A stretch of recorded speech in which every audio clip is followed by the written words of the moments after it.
Changing the email link to your Google account is a straightforward process. Follow these steps to update your email address quickly. Step 1. Sign into your Google account. Go to the Google Account sign-in page and enter your current email address and password to access your account settings. Step 2. Navigate to Personal Information.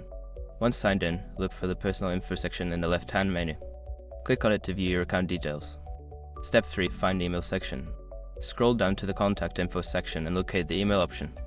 Click on it to see your current email address and the option to change it. Step 4. Change your email. Select the option to edit your email address. You may need to verify your identity by entering your password again.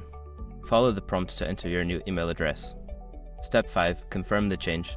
After entering your new email, Google will send a verification email to that address. Open the email and click on the verification link to confirm the change. Now you have successfully updated the email link to your Google account. If you encounter any issues, refer to Google's Help Center for further assistance.